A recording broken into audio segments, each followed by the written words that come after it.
noches les vamos a dar a conocer un programa diferente. Bienvenidos al Veredazo.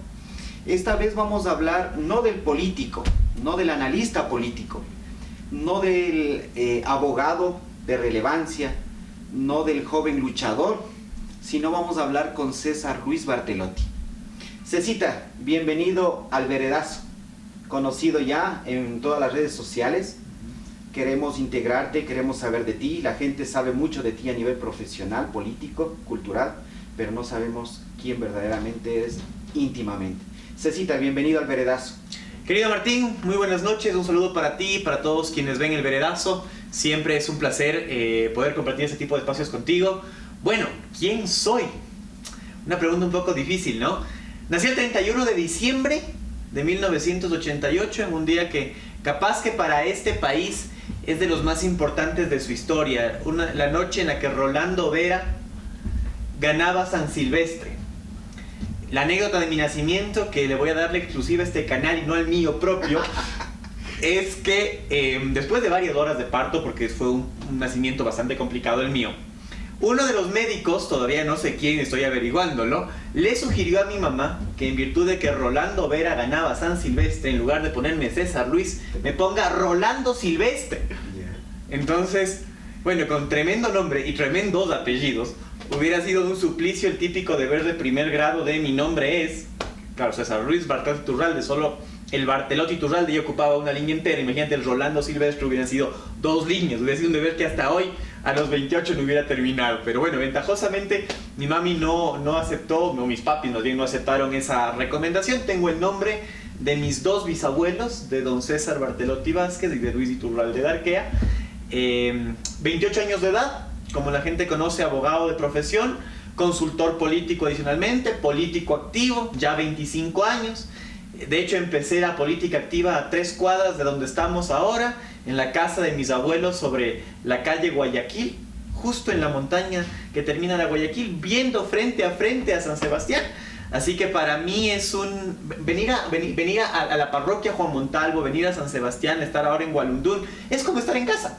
Yo me crié aquí, crecí aquí, aprendí a leer aquí, aprendí a leer con mi abuelo, aprendí a sumar con mi abuelo, Blas Bartelotti, tú lo sabes.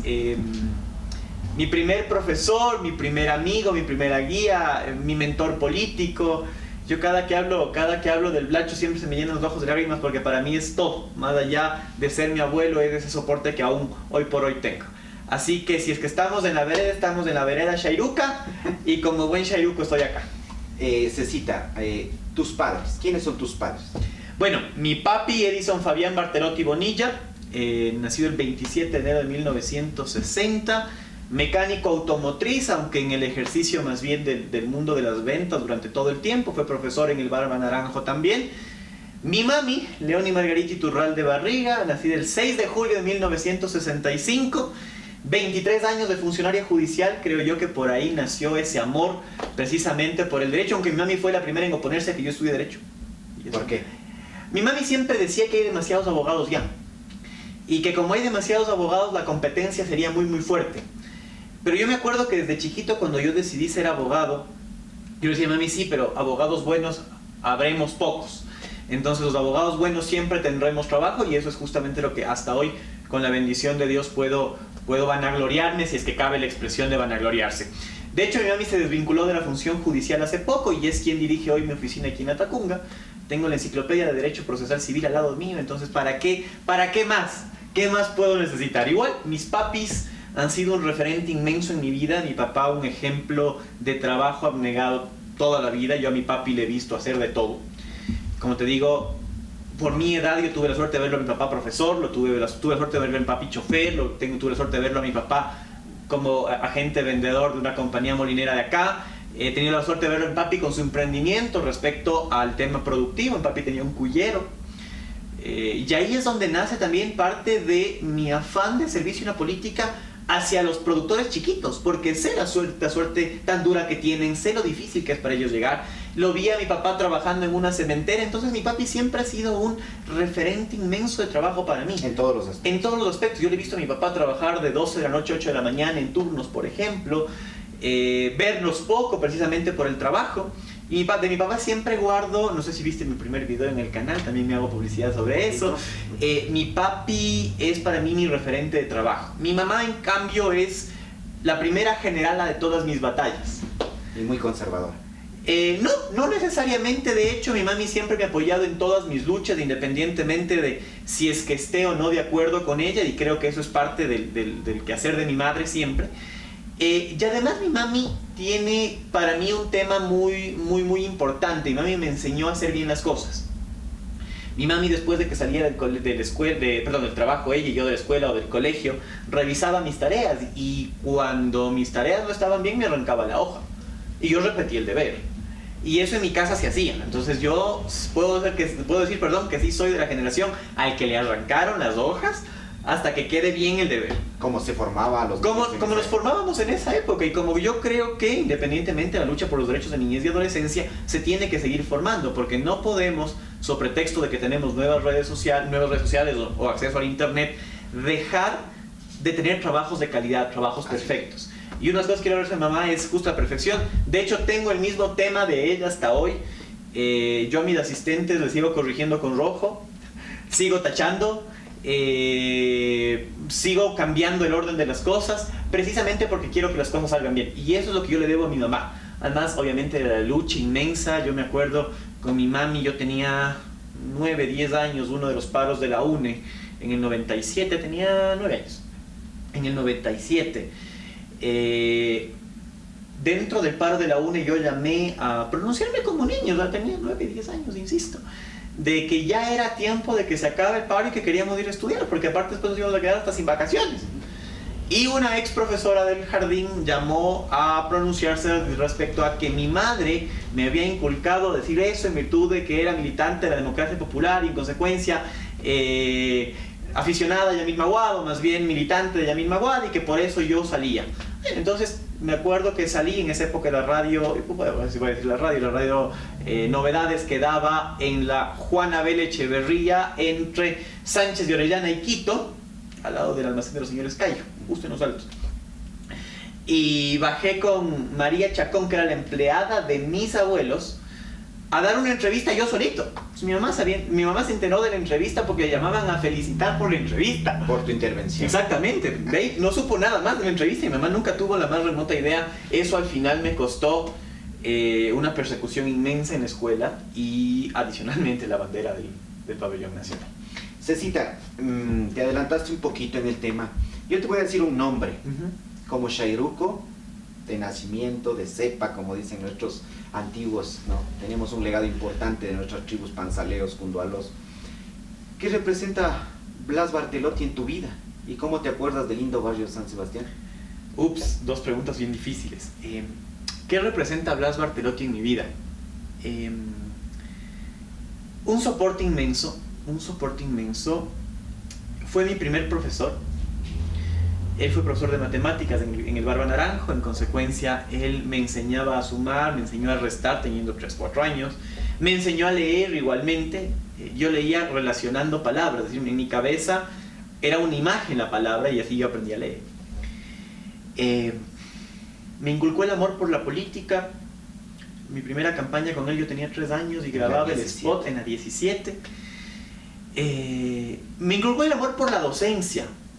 Yo he sido profesor también, he sido catequista, y si hay algo que me gusta es justamente compartir con las nuevas generaciones, nuevas generaciones incluso más jóvenes a mí en todo caso, respecto a varias cosas. Puede ser derecho, puede ser la propia religión, pero ese amor por la docencia me lo inculcó él. Es mi base, es mi soporte, es una persona que extraño todos los días. Es quien me enseñó el coraje de seguir luchando, porque el Blacho fue candidato muchísimas veces, nunca ganó, pero nunca se desanimó y seguía intentándolo. Quería estar activo. Él se retiró en la candidatura a concejal municipal en el 94, cuando recorrimos la Tacunga. Yo ya tenía 5 años, yo ya entendía más las cosas, un poquito más las cosas, y ahí fue cuando yo decidí ser político. Me acuerdo que en el 96 o 97 llegó una invitación a la casa del Blacho, acá en la Guayaquil, de una nueva generación de socialistas. En esa época estaban Pepe Roballo, estaba Edgar Herrera Galárraga, entre otros. invitando a una reunión a las viejas generaciones, don Dilo Ceballos, mi abuelo Blacho, Luchito Parra Burbano, entre otros. Y mi abuelo Blacho decidió ya no ir porque había hecho el juramento de retirarse de la política. Y ahí fue cuando yo sentí que me transmitió la posta de aquí estás tú y tienes que seguir con la política. He seguido en política desde entonces, varias campañas electorales, una campaña ya como candidato al Parlamento andino, una maravillosa experiencia. Pero volviendo a la pregunta inicial, ¿qué es el Blacho? Para mí es mi segundo papá, es mi respaldo, es la base de muchos de mis sueños, y yo creo que desde el cielo es el primer guerrero. Si mi mamá es la generala de mis batallas, es el primer guerrero. Es quien me cuida siempre, quien me protege. Yo aún lo sueño, yo aún hablo con él. Visito poco su tumba en realidad porque no me gusta mucho llorar y siento que la tumba es precisamente un espacio para eso. Yo prefiero hablar con él, hablo con él, sueño con él todavía. Y el día de mi defensa de tesis, dentro de las muchas experiencias que he tenido con el Blacho, evidentemente, el día de mi defensa de tesis como abogado, el Blacho estuvo ahí presente para evitar que algo que iba a ser inminente suceda, y era que me levanten el grado. Yo hice una tesis sobre derecho político, algo que nunca se ha hecho en mi universidad. Mi universidad era formación en derecho empresarial, nunca he hecho derecho político. Y uno de mis lectores me llamó en la mañana de mi defensa de tesis y decía: César, yo te voy a alzar el grado. ¿Por qué? Me parece que tu tesis no es una tesis de abogado, es una tesis de politólogo. Y yo te voy a alzar el grado. Y yo le dije, no te preocupes, nos vemos en la defensa. Y la defensa empezó a las 6 de la tarde, poco antes de las 6 de la tarde, mi decana en ese momento dijo: César, la defensa dura 1 hora, 45 minutos de exposición y 15 minutos de preguntas. Nada más, salimos a las 9 de la noche. 1 hora y media de exposición y 1 hora y media de preguntas. De todo lo que te puedes imaginar. Incluso hubo un instante en el que ya la tesis no se preguntaba. Se preguntaba mi opinión política sobre muchas cosas. Y yo estoy seguro que él estuvo ahí. De hecho, mi tesis está dedicada a él y a un gran amigo que me ayudó a definir muchas cosas en mi vida. Él es actor, Vincent Kirschbaum. A las dos personas dediqué mi tesis. Evidentemente el agradecimiento fue para mi familia, para mi madre, para mi papá y para mis hermanos. Así que eso es el Blacho. ¿Qué significa San Sebastián? El lindo barrio de San Sebastián. ¿Qué significa mi lindo barrio de San Sebastián? A ver, yo me sigo definiendo como Shairuco en primer lugar. Porque si bien yo no nací en San Sebastián, yo me crié en San Sebastián. Y uno no es de donde nace, sino de donde crece. Y para mí la parroquia Juan Montalvo en general representa muchísimo. Me defino como Shairuco porque tengo mis mejores recuerdos de la infancia de acá. Desde la casa de mis abuelos, insisto, en la loma de la calle Guayaquil, donde hasta hoy tienes la antorcha socialista y hasta hoy tienes Blas Bartelotti consejero. Y yo tengo un sueño: comprar esa casa dentro de poco y remodelarla para que sea mi propio hogar. Así que yo espero regresar a San Sebastián como morador. Pero es parte de mis sueños. En fin. Yo desde ahí compartí toda mi niñez con muchas personas. Yo me acuerdo en primer lugar, aparte de la relación familiar con la Paca Vaca Bartelotti y con el Marco Carolis Vaca.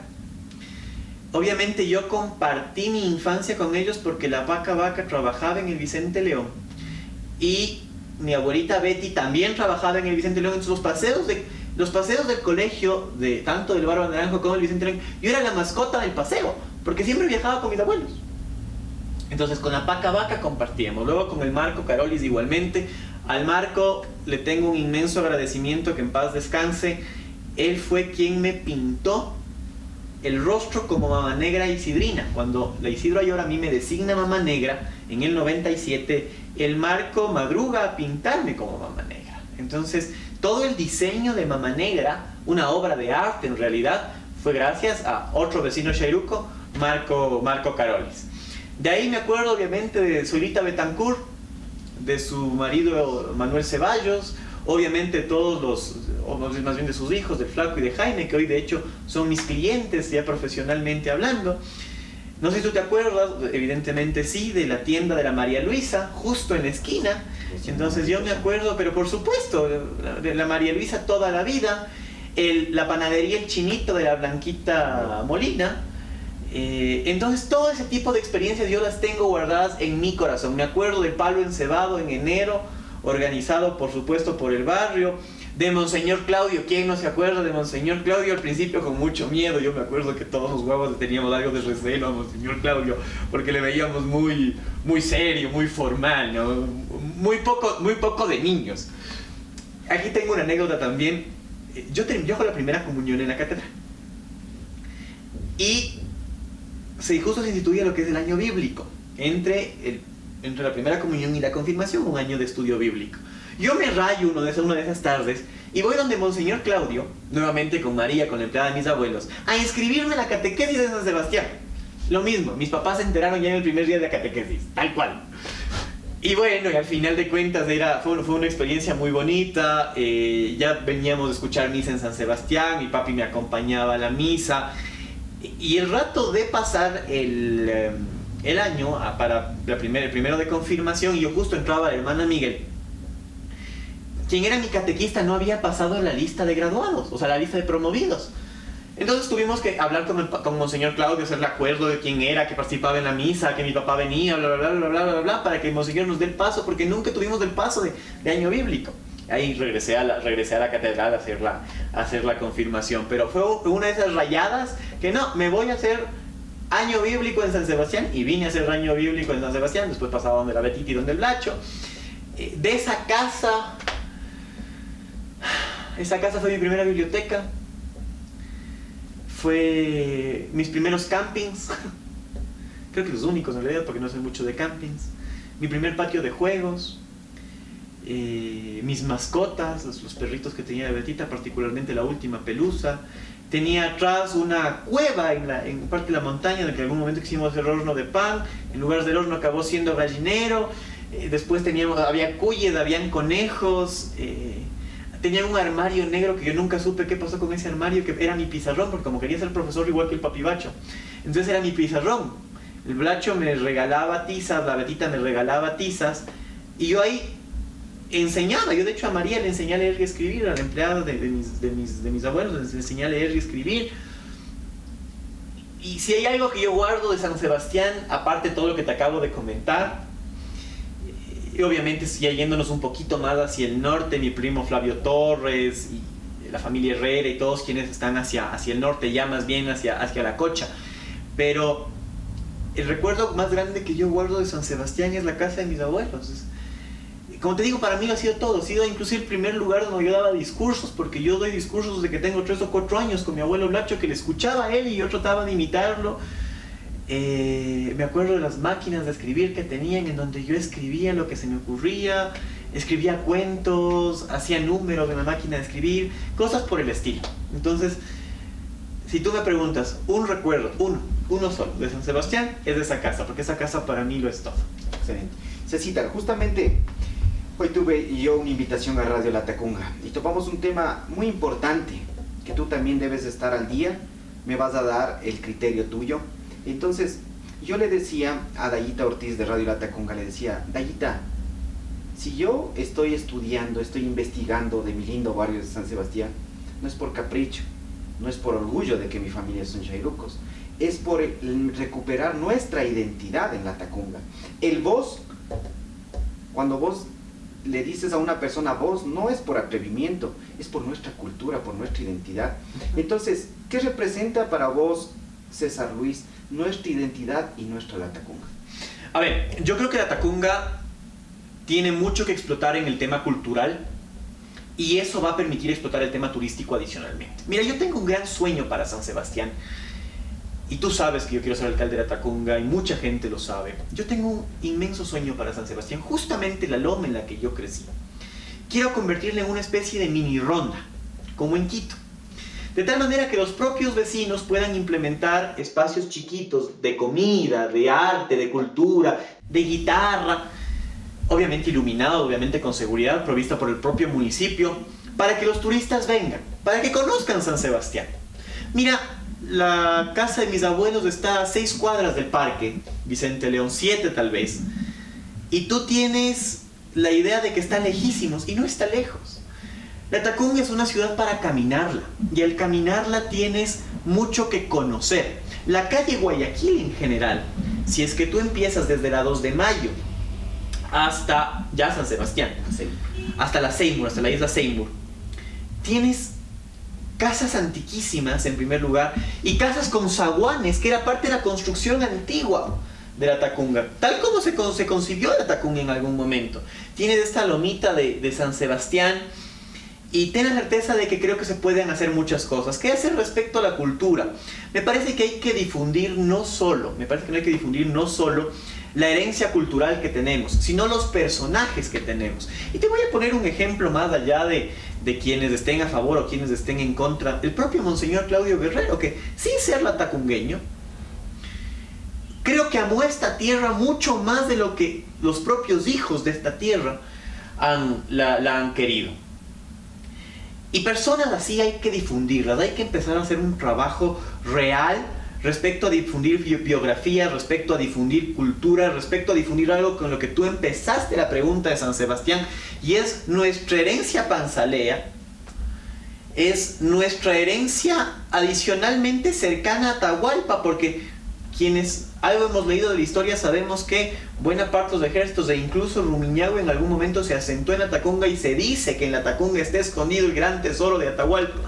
Me acuerdo que alguna vez mi abuelita Betty decía que estaba escondida debajo de nuestra casa porque algún momento habían encontrado cosas de oro abajo de la casa en una suerte de túnel que existía.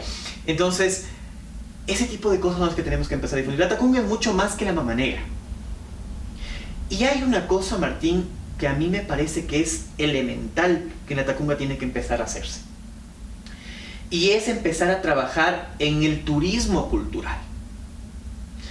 Que la Tacunga no sea la ciudad de paso en noviembre para ver la Mama Negra, o a fines de noviembre hoy por los toros que reemplazaron a los toros en Quito. No. Que la Tacunga tenga turismo gastronómico, por ejemplo. Las chuchucaras no son el único plato en la Tacunga, pero sí son probablemente el más conocido.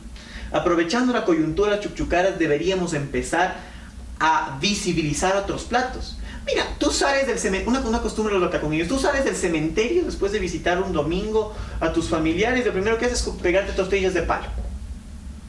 O si es que sigues caminando, tienes chochos. Si es que estás en la laguna, tienes chochos, tienes fritada. Si es que estás caminando por San Agustín, la Chabelita te vende la espumilla que es tan rica. Cosas como esas hay que empezar a difundirlas porque son parte de nuestra tradición. Y penosamente, yo tengo un hermano de 17 años. Esa generación tiene dos problemas. El primer problema: no saben los nombres de las calles de la Tacunga. Y es porque en la educación nos quitaron aquello que en algún momento se llamó lugar, provincia y patria, y que en mi época se llamaba cívica. Y donde lo primero que te hacían era sacarte a dar una vuelta por la manzana de la escuela para aprenderte. Entonces te aprendías los nombres de las calles, de tu escuela, después hacían, el deber era hacerlo en tu casa, y sabías la manzana de tu casa, la manzana de tu escuela. Hoy no saben los nombres de las calles, no saben además de los nombres de las calles por qué se llaman así. Mira, por ejemplo, nadie sabe que el 2 de mayo, muy pocas personas saben que la calle 2 de mayo se llama así porque el mariscal Sucre, en camino a la batalla de Pichincha, entró a la Tacunga el 2 de mayo. Y de hecho la plaza Sucre, que queda en la parte posterior a la calle 2 de mayo, es un homenaje a ese paso. Y ese tipo de cosas son las que tenemos que empezar a difundir. Nadie sabe que la calle de atrás del Palacio Municipal se llama San Vicente Mártir. Y San Vicente Mártir es el patrono católico de nuestra ciudad.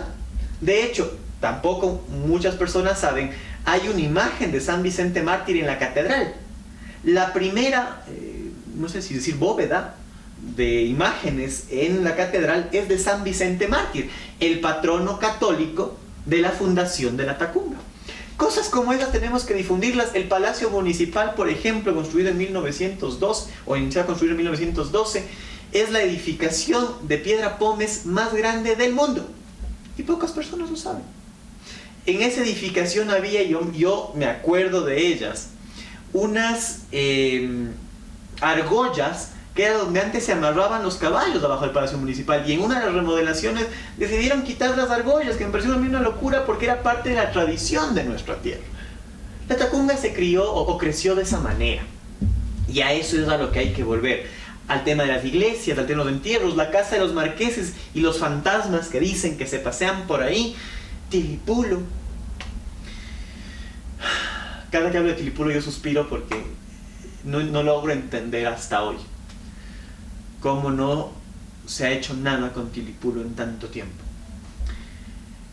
A mí me encantó mucho la historia. Cuando Gonzalo Zúñiga adquiere para la Tacunga la propiedad de Tilipulo en la administración 78-84, lo hace precisamente para que sea un enclave cultural. Y desde el 84 hasta acá, que Gonzalo Zúñiga sale, no ha habido nada.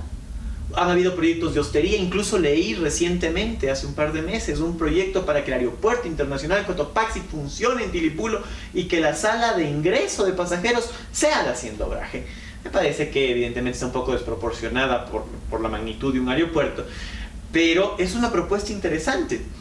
Yo creo que Tilipulo tiene que ser no solo el enclave cultural de la Tacunga, por su edificación. Tenemos el Pozo de los Deseos, que era por donde se escaparon los patriotas cuando quisieron matarlo. Tienes el pasadizo, tienes el reloj del sol, tienes el pasadizo en donde si tú hablas, aunque sea bajito, al un lado te escuchan también al otro. Una maravilla de arquitectura considerando que es del siglo XVIII la edificación. Un sistema de comunicación. Un sistema de comunicación impresionante, tienes una capilla divina. Y de pronto tienes a una Hacienda Obraje completamente abandonada que algo se hizo famosa el año pasado y se volvió a olvidar. Entonces para mí Tilipulo tiene que ser no solo, como te decía, el enclave cultural, sino el centro de un gran proyecto de parque familiar. Un parque familiar en donde además se respete el ambiente, porque Tilipulo tiene un nivel freático muy alto, es decir, tiene el agua muy arriba. Entonces tienes que cuidar el ambiente por esa razón. Tienes algo que se denomina bosque virgen de eucalipto. Hasta ahora no entiendo por qué el eucalipto puede ser bosque virgen, pero bueno. Tienes un bosque de eucalipto alrededor. Tienes la pista de aeromodelismo junto a Tilipulo, que muy pocas personas también lo usan.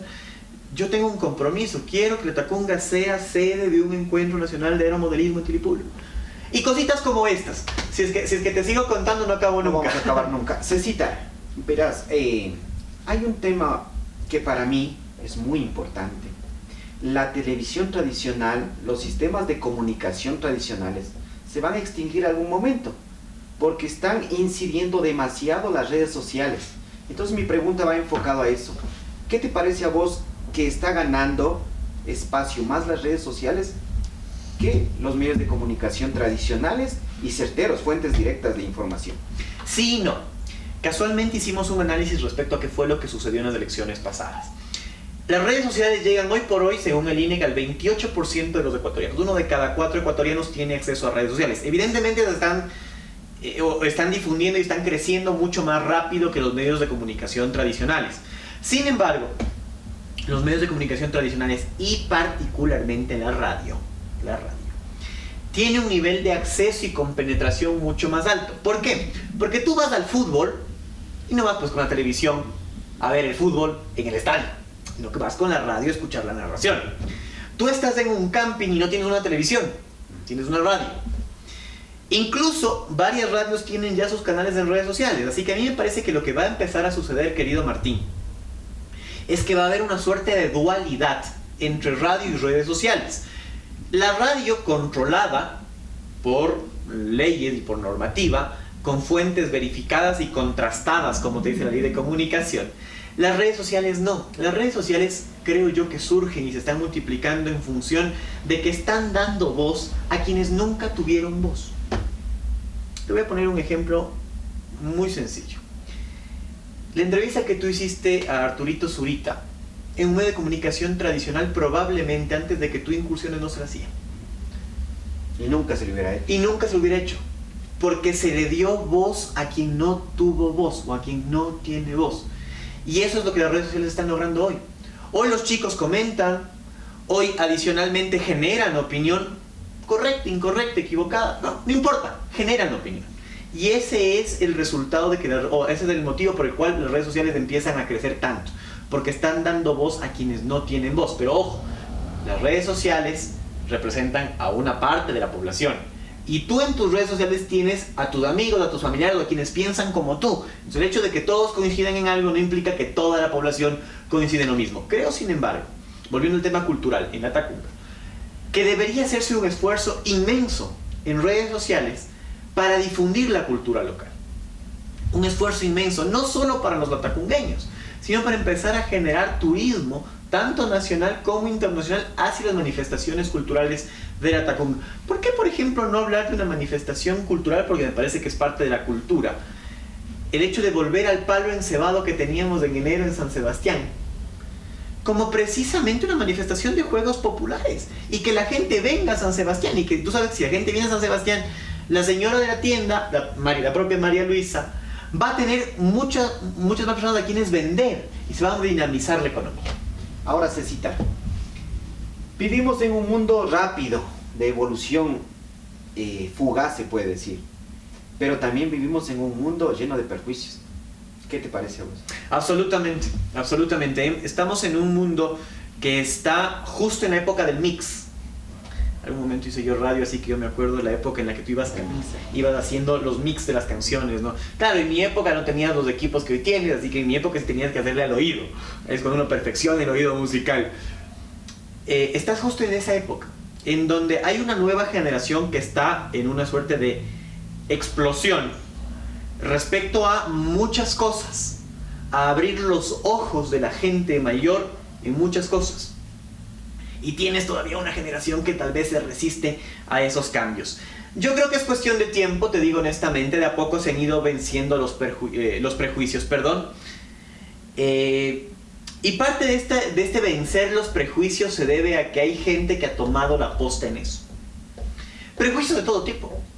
No solamente el prejuicio tradicional de hombre versus mujer y que la mujer es del sexo débil. Hoy por hoy, si tú ves la cantidad de autoridades mujeres que tenemos, en muchos casos superan a las autoridades hombres, y eso está bien.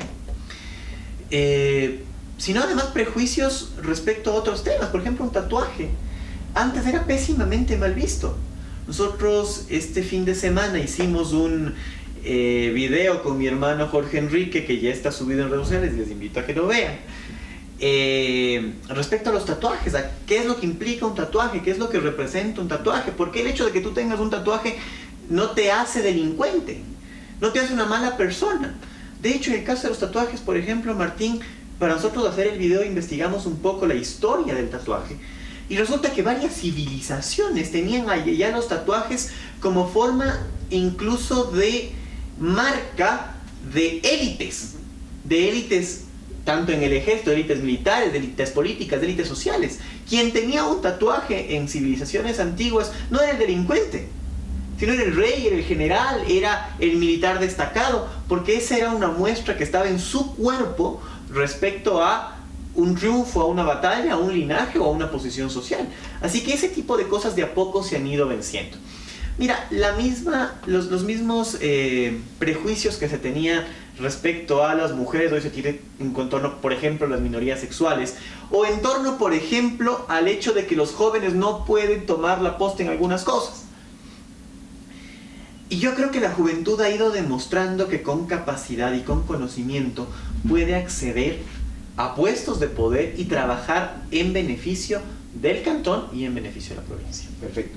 Cecita, vamos a topar unos temas un poquito, creo que fuertes para la gente que se cree aún conservadora, llena de perjuicios. ¿Qué te parece para vos, César Luis, la adopción de una pareja gay de niños? Absolutamente de acuerdo, absolutamente de acuerdo. A mí me parece que la adopción homosexual le brinda a ese niño la posibilidad de tener un hogar formado, un hogar que le dé cariño, un hogar que le dé estabilidad social, estabilidad emocional, estabilidad económica, estabilidad educacional. Por dos razones, Martín. En primer lugar, el hecho de que una persona sea gay, lesbiana, bisexual, transexual o intersexual no lo hace menos persona. No le arranca el corazón para ser gay. En segundo lugar, porque adoptar en este país no es tan fácil como ir al supermercado y escoger al niño. O sea, tú no vas al supermercado y a ver este niño blanquito, ojitos azules, o churoncito, o suquito es el que yo quiero, cojo, le peso y pago al peso. No es así. Hacer una adopción en este país implica, en primer lugar, evaluaciones psicológicas de los adoptantes y del adoptado. Evaluaciones sobre estabilidad económica y social, sobre desenvolvimiento familiar, sobre antecedentes familiares. De tal manera que adoptar en el Ecuador es muy complicado, lo cual está, digamos que bien para este tipo de casos. Pero una pareja homosexual le puede dar a un niño la posibilidad, a un niño huérfano, que probablemente esté en las calles, que no tiene que comer, que no tiene cómo educarse, que no tiene cómo vestirse, que es más propenso a la droga y a la delincuencia. A ese niño, niño o adolescente, tiene la posibilidad de una pareja homosexual de darle un hogar en donde tenga educación, en donde tenga salud, en donde tenga recreación, que es muy importante, en donde sus derechos se vigilen. Yo no quiero criticar a quienes critican a su vez al matrimonio homosexual, pero las principales objeciones que tiene la adopción, homosexual, son, lo que pasa es que van a ser gays. Perdón, pero los papás de la gente gay es heterosexual, pues. La preferencia sexual no se hereda. La preferencia sexual no viene definida por el ambiente en el que te estás dando, sino que la preferencia sexual muy probablemente es un tema, y hay una discusión interesante sobre esto, incluso hasta genética de varios alelos de cromosoma 23 que se modifican y fruto de eso tienes una atracción a gente de tu mismo sexo. Tendríamos que discutir científicamente un montón. Pero en todo caso la adopción homosexual es la forma de que una familia, porque la familia homosexual es familia, que quiere dar amor a un niño se lo pueda dar, y de que un niño reciba a la vez un ambiente de amor, un ambiente de cariño, un ambiente de desarrollo. Yo conozco a varias familias homosexuales de fuera que han adoptado. Y de hecho recién me enviaron una foto por redes sociales de un chico que terminó ya la escuela, de un hijo de una pareja homosexual que adoptó, que ya terminó la escuela con las mejores calificaciones. Además es deportista destacado. Y él no tiene pues el problema de a quién le digo papá y a quién le digo mamá. Tengo dos papás y tengo dos mamás. Y si es que tengo que hacer una tarjeta por el Día de la Madre, pues resulta que no le hago una tarjeta por el Día de la Madre, sino que hago una tarjeta a mis dos papás. Y si es que es el Día del Padre, hago una tarjeta a mis dos papás o a mis dos mamás. Porque el rol de papá, mamá, hombre, mujer, no te digo que se ha ido cayendo, sino que simplemente es un rol que ha ido modificándose para dar paso a hogares o a familias de forma distinta. Perfecto, Cecita. Hay cosas que en la actualidad política y constitucional se está dando cabida, si es que cabe el término. ¿Qué te parece a vos la activación o la aceptación constitucional de los grupos LGTBI, si no me equivoco? BTI. Me parece a mí que se avanzó bastante al regularizar la unión homosexual. Sin embargo, de lo cual el hecho de no denominarla matrimonio acaba siendo igual una discriminación. Porque el matrimonio, más allá de la figura evidentemente sacramental y religiosa, es, según el Código Civil, un contrato solemne por el cual un hombre y una mujer, dice esto el Código Civil, se unen o se vinculan para vivir juntos, auxiliarse mutuamente y procrear. Evidentemente, la pareja homosexual no va a procrear, pero vivir juntos y auxiliarse mutuamente, ten la certeza que sí. Entonces el hecho de que no se llame matrimonio muy probablemente es parte de esa concepción de no pelearse en política por algo que ya estamos concediendo a los dos grupos. Creo, sin embargo, que la Constitución tendría que reformarse en dos temas esenciales. El primero, el hecho de reconocer a la unión homosexual como matrimonio. Y el segundo, incluso hasta por la definición, ¿no? Finalmente ya el vínculo está creado, el vínculo legal incluso está creado. Y el segundo, el permitir la adopción homosexual. Porque la adopción homosexual, contrario a lo que mucha gente piensa, no es que está prohibida por la ley. Está prohibida constitucionalmente. Entonces habría que hacer una reforma de la Constitución para que las parejas homosexuales puedan adoptar. Yo creería que respecto a los GLBTI o al grupo GLBTI debe hacer estas dos reformas constitucionales. La primera, garantizar el matrimonio homosexual, y la segunda, la adopción homosexual. Obviamente reforzar las normas que impiden la discriminación laboral, la discriminación social, la discriminación incluso sexual, la discriminación educativa adicionalmente, pero dos temas de familia homosexual sí deberían cambiarse en la Constitución. Cecita, ¿tú crees que si es que algún personaje político dijera su inclinación sexual, perdería réditos sociales, políticos en la actualidad? Probablemente sí, es decir, probablemente pueda costar mucho a una sociedad, dependiendo de cuál sociedad, si es una sociedad conservadora, probablemente muchos más, respaldos. Sin embargo, me parece a mí que ahí el desafío es ser un líder LGBTI político, social o económico y hacerse notar no por la preferencia sexual, porque tal como un heterosexual no anda con un rótulo aquí diciendo yo soy heterosexual, un gay no tiene por qué andar con un rótulo que diga soy gay, sino hacer las cosas bien. Y cuando tú haces las cosas bien, tu preferencia sexual pasa probablemente a segundo aspecto. Mira que ya hay un político, o ya hubo un político ecuatoriano que lo hizo, y que yo creo que lo hizo muy tarde, Humberto Mata.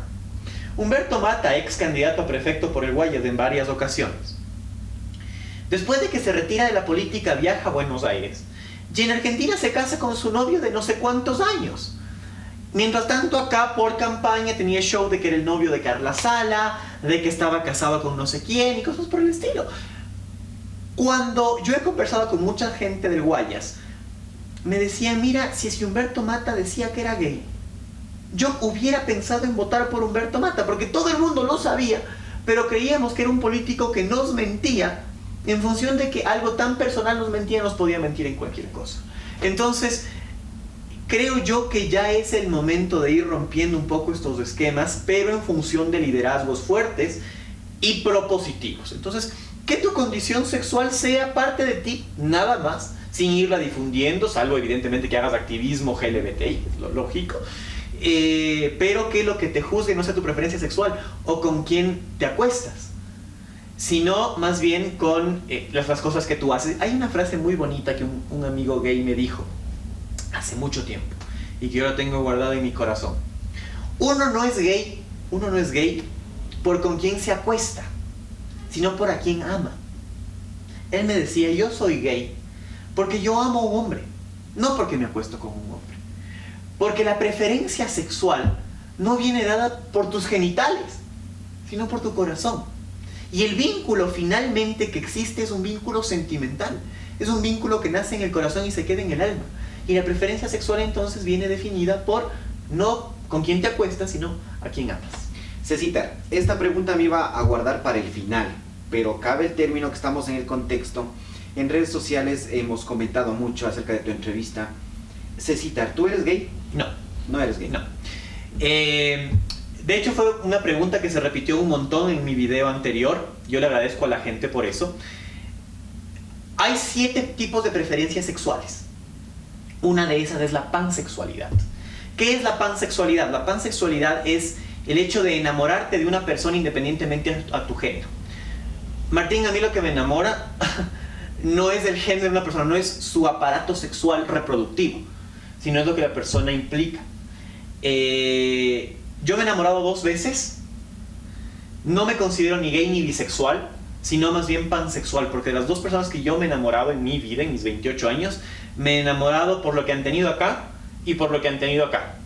Entonces, esta pansexualidad es la que a mí me permite ver más allá de las gónadas, más allá del aparato reproductor y enamorarme de la gente. Así que a quienes igual me han preguntado si soy gay o si soy bisexual y lo hicieron en el video, les respondí lo mismo. No soy ni gay, no soy tampoco bisexual. Tengo muchísimos amigos gays, muchísimos amigos bisexuales, un montón de amigas lesbianas, varios amigos transexuales, y hasta donde yo sé no tengo ningún amigo intersexual, tendría que preguntarlo, pero yo me defino más bien como pansexual. Dentro de estas preferencias sexuales, Martín, hay temas interesantísimos. Por ejemplo, la asexualidad. La asexualidad es también una preferencia sexual. Es el hecho de no sentirte atraído sexualmente por nadie. No el celibato, no la abstinencia sexual, sino el no sentirte atraído. Tengo un amigo que es asexual y tener conversaciones con él respecto a sexualidad, respecto a género, es impresionante, porque te da una óptica desde el no tener gusto hacia nada, hacia no tener deseo sexual hacia nadie. Entonces esta asexualidad o la pansexualidad, que son 2 preferencias sexuales distintas, son las que de a poquito van enriqueciendo los vínculos entre personas. Así que no soy gay, tampoco soy bisexual. Perfecto, Cecita. Ahora, Cecita, ¿tú crees que...? Ojo, perdón Martín que te corte. Si es que lo fuera, te lo diría. Yo no tengo ningún problema o no tendría ningún problema como político en aceptarlo. Tengo la certeza de que, tal como te digo hoy, yo soy pansexual, me defino como pansexual y me defino como pansexual desde hace 3 o 4 años que entendí un poco la definición de este término, porque también había un poco de duda respecto al tema. Si es que yo fuera gay o si fuera bisexual, yo no tendría problema en decirlo, porque insisto, creo que la preferencia sexual de una persona no tiene por qué marcarte en tu desarrollo social, político o económico. Perfecto, Cecita. Ahora, vivimos en Latacunga. Los latacungueños tenemos aún la mentalidad conservadora. ¿Crees que los latacungueños estamos preparados para todas estas formas de pensar, de vivir nuestra religiosidad, de la política? ¿Crees que estamos preparados los latacungueños para todas estas interpretaciones? Creo que hay 2 respuestas a tu pregunta, porque siento que son 2 preguntas. Número 1, si es que chocamos con el tema religioso. Yo creo que el hecho de tener una preferencia sexual distinta no choca con lo religioso. Y no choca con lo religioso porque quienes somos católicos creemos que Dios nos creó a todos a su imagen y semejanza y todos somos hermanos. De hecho, ese es el 11º mandamiento. Amarnos como hermanos y como Dios nos amó. Y parte de esa creación, querido Martín, es una creación en donde hay una preferencia sexual distinta. Punto, nada más. No hay un choque con la religión. De pronto hay un choque con un dogma religioso, pero con la base de la religión, que es del amor entre personas, no hay un choque. Y la segunda, ¿qué es lo que creo yo que va a pasar con Latacunga? Me parece a mí que Latacunga de a poco se está abriendo. Mira, en Latacunga han habido ya 2 elecciones de la Miss Gay Latacunga. Y eso implica que si es que tuviste una segunda opción, una segunda oportunidad para hacer un evento así, y felicito a quienes están organizados, quienes lo organizaron, Silueta X, es porque ya la colectividad se está abriendo de a poco. Yo creo que en Latacunga sucedió un fenómeno muy interesante, y es que el grupo LGBTI joven se empezó a visualizar. Yo he visto, y no sé si te ha pasado a ti, en la Maltería, en el centro comercial, a parejas gays, de chicos tomados de la mano. Yo las he visto. Y me da un montón de gusto. Es más, lo he tuiteado muchas veces, me he tomado fotos con algunos, porque siento que de a poco la sociedad ha dejado de verlos como a una pareja gay, una pareja bisexual, una pareja lesbiana, como especímenes raros. Para ser, puede ser mi hijo, puede ser mi nieto, puede ser mi primo, puede ser mi hermano. Puede ser alguien a quien yo conozco y a quien yo amo, no por, nuevamente, a quien ama, sino por lo que es. Y creo que de a poquito Latacunga se va abriendo justamente esa realidad, fruto adicionalmente de que hay una generación que salió fuera de la ciudad y regresó después de sus estudios y se encontró en las grandes ciudades, digamos, si es que fueron a Quito, si es que fueron a Guayaquil, salieron del país, ya con una realidad un poquito más abierta. Y creo yo, o siento yo, Martín, que de a poco Latacunga se está abriendo en eso. No te puedo decir que no hay discriminación, porque todavía hay discriminación. No te puedo decir que no hay violencia, porque aún hay violencia, y es violencia que se tiene que sancionar. Hace algo menos de un año tuvimos justamente un caso de un chico al que conozco, al que lo agredieron físicamente por su preferencia sexual.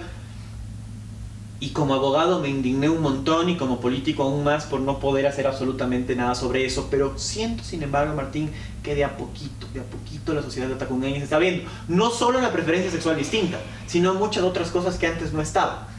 El tema de los tatuajes que habíamos conversado. Antes, si tú te acuerdas, tú eres un poco mayor a mí, en nuestra adolescencia los lugares de tatuajes eran en los lugares más recónditos, súper escondidos. Era al final de uno de los zaguanes de una de las casas del centro histórico de Latacunga. Hoy no, hoy tienes lugares de tatuajes en pleno Parque Vicente León o en pleno centro de Latacunga, muy bien equipados, súper aseados, cumpliendo los más altos estándares, y con chicos que van a tatuarse, porque entendieron que el tatuaje es una marca que sí, está contigo toda la vida, pero que es una marca que también te representa, al igual que el tema de preferencia sexual, al igual que incluso hasta otros deportes, porque si tú te acuerdas, Martín, en nuestra adolescencia, o fútbol o básquet, o sea, no tenías chance para absolutamente nada más. Y si querías jugar vóley, tenías que jugar en el salto porque no había chance de absolutamente nada más. Hoy no, hoy hay otros deportes. Hoy tenemos patinaje, hoy tenemos la propia natación, que en algún momento tú recordás que decía que la natación, que practicar profesionalmente natación era un deporte de homosexuales. Por el contrario, resulta que la natación hoy por hoy se ha ido difundiendo. Y cosas como esas, Martín, o gracias a cosas como esas se han ido rompiendo varios esquemas de prejuicios en Latacunga. Cecita, vamos a irnos a un tema no delicado, ¿no? También lleno de perjuicios. Fíjate que en la Tacunga está existiendo casos, se ven en medios de comunicación, en redes sociales, el consumo de droga. Fíjate que en los países de primer mundo, ¿no es cierto?, ya está legalizada, y también en la República del Ecuador. ¿Qué piensas acerca de eso? Bueno, en el Ecuador está permitida o está regularizada una tabla de porte y consumo. ¿Qué significa esto? Que hay estándares máximos en los cuales si una persona tiene droga o es encontrada con droga, no es procesada como distribuidor. 10 gramos de marihuana, 2 gramos de cocaína y 1 de otras sustancias. El problema es que esa 1 de otras sustancias se presta un montón de cosas, porque 1 gramo de otras sustancias puede ser fatal. El Uruguay legalizó la marihuana hace algo así como 2 o 3 años con Mujica en el poder, siguiendo una tendencia natural del mundo de legalizar la marihuana para fines medicinales, porque la planta de la marihuana tiene fines medicinales. Hay enfermedades que se tratan con marihuana. De hecho, hay enfermos terminales que en lugar de morfina para aguantar el dolor, les dan marihuana, y la marihuana tiene mejores resultados que la morfina porque es natural. Recuerda, por ejemplo, que la hoja de coca se mastica en Bolivia de forma absolutamente natural, y es hasta una muestra cultural. Recuerdo que en algún momento, en algún encuentro político, un amigo de Bolivia fue llevando hoja de coca, y claro, todos con miedo de probar la hoja de coca porque no sabíamos qué iba a pasar. Pero en todo caso, de a poquito creo que se ha ido entendiendo que en el caso particular de la marihuana, puede haber fines medicinales válidos que permitan su regularización. ¿Qué es lo que yo creo? Absolutamente abierto respecto al tema, no tengo por qué ocultar mi posición política, y tú sabes que yo jamás los oculto. Me parece a mí que la marihuana debe regularse para 2 fines. Para el fin terapéutico, siempre y cuando se venda con receta médica y en una farmacia, porque se tiene que tener un control de consumo también de marihuana, evidentemente, y tiene que ser adicionalmente con médicos que se responsabilicen sobre el tema. Y eventualmente, ojo, eventualmente hay que analizar el tema completamente para fines recreativos hasta una regulación específica. Es decir, no necesariamente 10 gramos. Puede ser de pronto un porte menor que sea con fines recreativos, es decir, que no te induzca a una sobredosis, por ejemplo. Entonces, la marihuana debería regularizarse para fines terapéuticos a través de receta médica vendida en farmacias, y con esa misma fórmula de venta para fines recreativos dentro de ciertas medidas que tendrían que analizarse. Fruto de esto es que varios estados de los Estados Unidos ya lo están haciendo. El Uruguay igualmente lo hizo para fines terapéuticos, y si no estoy mal, tiene una salvedad también para fines recreativos. Cecita, ahora nosotros nos estamos centrando en el tema de la marihuana, ¿no es cierto? Tú, si es que le verías a un grupo de amigos fumar marihuana, ¿qué harías? Bueno, tengo algunos amigos que fuman marihuana. Te digo honestamente, el olor no me molesta, a diferencia del tabaco, es chistosísimo. El olor del tabaco a mí sí me molesta. El de la marihuana no. No me fastidia el olor de la marihuana, te soy súper sincero. El del tabaco sí lo detesto con mi vida. Yo no tengo problema con que fumen. Sé además quiénes son, sé que son mis amigos, sé que fuman, como ellos dicen, una pitada y se acabó el tema, y salen de farra y cosas por el estilo. No he tenido el caso ese de sobredosis, que también hay que cuidarlo. Es decir, por el hecho de que yo te diga hoy, creo que hay que regularizarla para fines terapéuticos y para fines recreativos con cierta medida, no implica que te diga vendan libremente marihuana, para nada. En primer lugar, tiene que venderse a mayores de edad, y la venta a menores de edad debe ser sancionada con el peso de la ley, con el brazo duro de la ley. A mayores de edad podría venderse con estos fines que te acabo de comentar, Martín, siempre y cuando no se induzca a una sobredosis, y esa sí es tarea del Estado. Mira, hay un proyecto interesante en el Uruguay, y consiste que el único que te distribuye marihuana en el Uruguay, al menos en la teoría, es el propio Ministerio de Salud del Uruguay. Entonces el Estado controla, Te garantiza. exactamente, en primer lugar, la calidad de la marihuana, y en segundo lugar, el porte y utilización de la marihuana como medicina o para fines recreativos. Así que, volviendo a tu pregunta, si es que veo un grupo de amigos y están fumando marihuana, número 1, el aroma no me molesta, y número 2, La verdad, mientras no haya un exceso en lo que fuman, no tengo ningún problema. Cecita, si es que a vos te recomiendan tratarte con marihuana, ¿tomarías la decisión de aceptarlo o no? ¿Tratarme una enfermedad con marihuana? Sí, de hecho sí lo haría. Ventajosamente no he tenido ningún problema más grande que haberme fracturado el brazo izquierdo a los 10 años, sin alusiones personales, no querido Martín, sin alusiones personales, de haberme fracturado el brazo a los 10 años y aparte de eso una varicela a los 17, pero nunca he tenido ninguna otra enfermedad grande. Entiendo yo de lo que he leído, porque para hacerte esta propuesta evidentemente me tocó leer un montón, que la marihuana puede utilizarse para varios desórdenes, fundamentalmente para el tema de tumores cerebrales. Entiendo yo que la marihuana tiene un efecto de dopaje, si es que cabe, para que este tumor deje de seguir creciendo, y hay tumores cerebrales que se tratan justamente con marihuana. El dolor puede sustituir perfectamente a la morfina.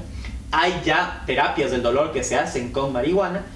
Y hoy otro tipo de terapias igualmente. Si es que a mí en algún momento un médico de mi confianza me recomienda un tratamiento con marihuana, yo sí lo pensaría y sí lo haría. Cecita, estamos concluyendo la entrevista. ¿Qué te parece a vos, César Luis, si nos comentas alguna anécdota que haya marcado tu vida? A ver. El 6 de agosto del año pasado, yo tuve un accidente muy fuerte. Regresaba en la vía Quito-Latacunga, a eso de las 10 de la noche probablemente, y por evitar un choque frontal de un señor que yo sigo creyendo en la buena fe del señor, no me vio simplemente, me lanzó el auto. Mi reacción fue girar el volante para evitar el choque frontal y me estrellé justo contra la base del parter de la bajada del Chasqui. Entonces, el efecto del choque contra la base del parter fue física elemental, que el parter me detenga y mi auto se dé 5 vueltas de campana. Yo recorrí algo así como 130 metros en vueltas de campana, una tras otra. Y eso que te dicen que ves la vida en pocos segundos, es verdad, tú la ves. Ves todo lo que te pasó en 3, 4, 5 segundos, lo que haya durado ese accidente. Ese trauma que dicen que tú ya no quieres volver a manejar después, también es real, es absolutamente real. Eso que agradeces por lo que hiciste en la vida y te arrepientes por lo que no hiciste, también sí sucede. Y a mí me marcó mucho esa experiencia por 3 cosas, querido Martín. Número 1, para mí fue una oportunidad de volver a nacer. Yo sentí que tuve una segunda oportunidad de vida. Número 2, me ratificó que tengo un ángel de la guarda que tiene mucho trabajo conmigo, el pobre hombre. Cuando yo me jubile, espero también él se jubile. Pobre angelito de la guarda. Después de un accidente como el que te cuento, 5 vueltas de campana, 130 metros, en plena Panamericana, con carros a los 2 lados viniendo, no tengo un raspón. No tengo un raspón. De hecho, la única fractura que te había contado fue que me caí haciendo educación física, pero en un accidente como este no tengo un solo raspón. Y la tercera razón por la que marcó tanto mi vida era porque entre todo lo dañado que estaba, Martín, el auto. Y si tú ves mi auto, tú no te explicas hasta hoy cómo alguien pudo sobrevivir en ese accidente y cómo quien sobrevivió no está parapléjico o cuadrapléjico. El parabrisas del auto, parabrisas frontal del auto, cuando se desprende, queda a unos tal vez 8 centímetros de mi rostro, muy probablemente. Y todo evidentemente después de 5 vueltas de campana se viró, todo se cayó. Encontramos ventajosamente todo excepto mis llaves de la casa. Pero hubo una sola cosa, Martín, que no se movió en ese auto. Que era mi denario, mi denario en realidad, porque no era un rosario grande, sino un denario en realidad, de la Virgen del Quinche. Que lo tenía justo en mi espejo, en el espejo grande. Fue lo único que estuvo en su puesto. Te digo, el parabrisa a 8 centímetros de mi rostro, todo virado en mi auto evidentemente, pero el denario intacto de pie. De tal manera que cuando mi papi fue después al hospital, lo primero que hizo fue entregarme eso. Le pregunté a papi dónde estaba. Mi hijo, en el sitio en el que le tenías. La Virgen del Quinche me cuidó y mi angelito de la guarda evidentemente también, así que para mí mi accidente el 6 de agosto del año pasado es una experiencia de pronto de vida, de entender que estaba cometiendo tal vez muchos errores y fruto de esos errores tuve 3, 4, 5 segundos para arrepentirme y empezar nuevamente a vivir. A raíz de eso, Martín, he empezado una defensa mucho más férrea de lo que creo, porque ahí es cuando tú te das cuenta de que la vida no la tienes comprada, de que puedes fallecer en cualquier instante. No tan rápido, porque no iba rápido, por una cosa que no era culpa tuya, una cosa absolutamente casual. Mientras tuve un muy buen profesor en Aneta que me enseñó a manejar, entonces no había mucho problema, y ahora el que está imposibilitado es él y no yo. Pero no, fue para mí sin lugar a dudas, Martín, esa una experiencia, te digo, maravillosa, porque volví a nacer. Y además de eso, las muestras de cariño de familia y de amigos fueron tan grandes que mi corazón salió fortalecido. Mi cuerpo de a poco se ha ido fortaleciendo, todavía tengo algo de dolor, es evidente, las terapias las tengo que seguir haciendo, las terapias corporales las sigo haciendo, pero el dolor del alma, ese ya pasó porque el cariño de la gente estuvo ahí todos los días después del accidente, y ahí es cuando tú sabes que de pronto algo hiciste bien. Cecita, queremos nosotros de parte de este grupo comunicacional darte las gracias por venir al Veredazo, por mostrarte tal y como eres, y porque así somos los latacungueños, sí. Sinceros, humanitarios, solidarios, eso somos los latacungueños, y a rescatar nuestra cultura. Agradecerte de todo corazón, Cecita, no será la primera vez que estés aquí, ¿sí? Y también hay que agradecer a los más de 22,000 visitantes ya en nuestro Veredazo, que está impactando de una forma sana, ¿no? Viendo la comunicación diferente, pero con todo el corazón y respeto, Cecita. Bueno, yo te agradezco a ti, Martín, y a todos quienes integran el Veredazo por la invitación. Ha sido una entrevista maravillosa, tengo certeza que ha pasado hora y media, no sé, bueno, ya con la edición será un poquito menos, pero ha pasado hora y media en la que nos hemos reído, hemos disfrutado, hemos conversado anécdotas, hemos pasado increíble sin lugar a dudas. Así que, en primer lugar, felicitaciones a ustedes por esta nueva forma de hacer comunicación, de conocer al personaje, al ser humano que está atrás del político, que está en la televisión, que propone cambios para la ciudad, al ser humano que tiene virtudes, que tiene defectos, que llora, al ser humano que vive intensamente. Gracias por haberme traído de vuelta a mi barrio. Como te dije, yo me siento chairuco a muerte, así que llegar en este caso a Gualunduno, llegar a San Sebastián, llegar a la parroquia Juan Montalvo, para mí es llegar a mi casa. Me olvidaba dos cosas nada más de mi barrio, mis vecinos Díaz, espero que Cecita y Olguita no se resientan, así que también un abrazo para ellos, Marcelito Parreño en la esquina, por supuesto, y además a nuestra querida Irma de los Mazos, que también era parte de las anécdotas chairucas que me olvidaba. Le debo una visita a la Irma, espero ir pronto porque tenemos mucho de qué conversar, como algún momento dijimos. Con ella me tocó compartir un programa de fiestas de la Tacunga, y creo que fue el programa de fiestas de la Tacunga más gracioso que ha habido, porque claro, cada uno con sus ocurrencias, de ella con sus chistes con doble sentido y los míos con triple sentido, entonces peor aún todavía. Un abrazo gigante para todos quienes nos ven también. Felicitaciones nuevamente por el trabajo que hiciste con Arturito. Fue maravilloso, me arrancó un montón de lágrimas en casa, también lo comentamos un montón.